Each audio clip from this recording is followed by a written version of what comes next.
Good morning, Internet. Yashoda here with West Coast Yoga. Today, we continue our Zonal Acarya series with part 4, which describes the life and death of one of the most tragic examples from ISKCON's history, Jayatirtha. Please understand that the intent of this video is not to discredit ISKCON as an institution or create a smear campaign on the gurus or GBC in general. This video series aims to shed light on a significant part of our shared history. Between 1978 and 1986, some very significant incidents took place worldwide, which shaped ISKCON policy for years to come and helped to inform how we perceive authority within the movement. In the same way that the Srimad Bhagavatam includes episodes that are not always savory, for example, Krishna's disappearance from earth, these modern incidents are no less significant within the broader oral tradition. The Zonal Acharya period is an important part of ISKCON's history, however unsavory, and it has to be portrayed accurately for the sake of the movement's continuity.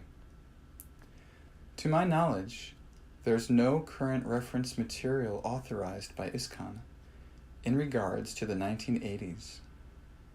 The period has been redacted from public ISKCON records.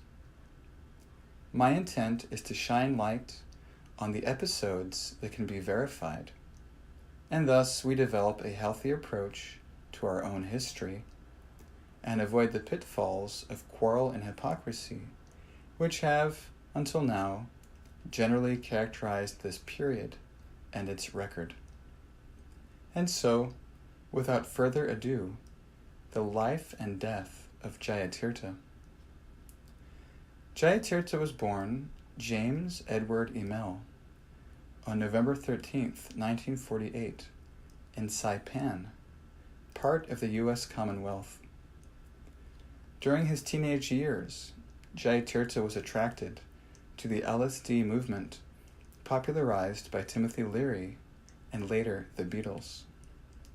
It was Jayatirtha's proclivity towards LSD that would later re-emerge after he became a Ritvik guru, and thus influence his deviation from ISKCON's strict lifestyle to that of a divergent cult leader.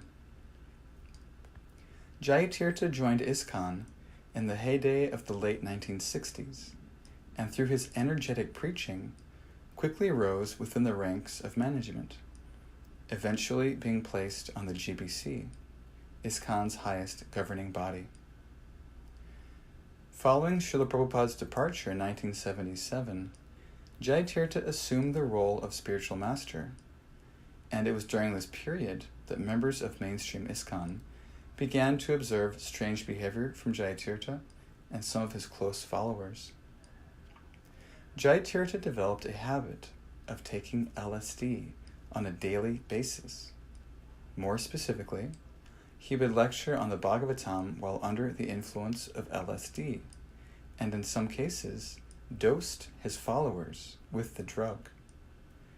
On at least one occasion, his followers put LSD in the deity Charanamrita, which is a grievous offense to the Lord's prasadam. Eventually, the GBC became aware of Jayatirtha's deviant behavior, and they had to take action. In 1982, Jayatirtha was expelled from ISKCON, during which there were considerable other factions appearing within the society, in what has been characterized as the Guru Wars. By this time, Jayatirtha had developed a false prophet ideology stemming from his continued drug use, and he was being worshipped by many of his followers as the self-proclaimed reincarnation of Jesus Christ. Along with a splinter group of this most devoted followers, Jayatirtha moved to Mendocino County, California, and bought a farm called the Golden Mountain Sanctuary. The group was now a fully fledged drug cult.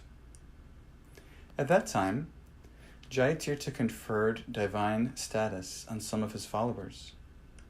A close disciple from Ireland, named Navanita Chora Das, was conferred by Jayatirtha to be a reincarnation of St. Francis of Assisi. It was this devotee, Navanita Chora, who would later murder Jayatirtha in 1987.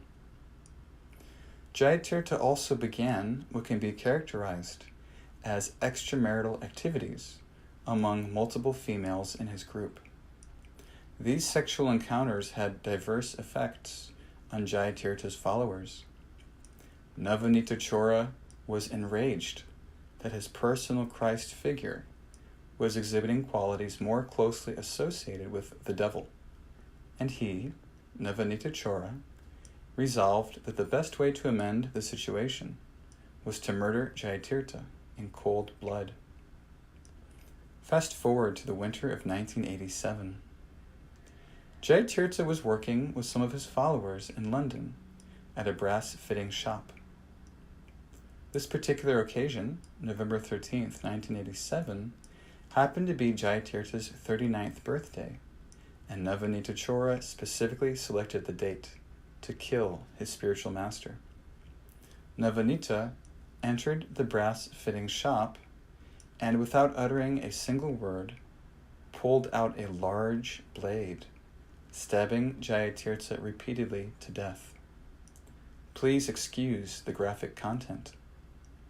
Finally, in order to be assured that the devil had been destroyed, Jayatirtha's head was severed from his body in broad daylight, and subsequently Navanita Chora, whose civilian name was John Tiernan, was arrested and institutionalized.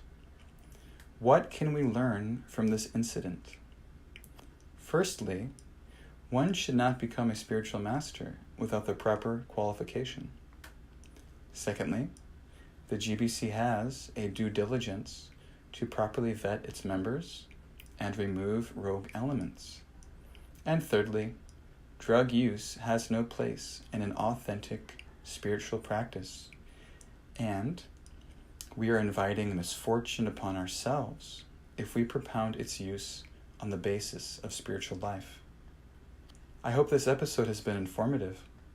Please join me next time as we examine another piece of Zonal Acharya history with the study of Hangsadutta. As always, I'm Yashoda with West Coast Yoga.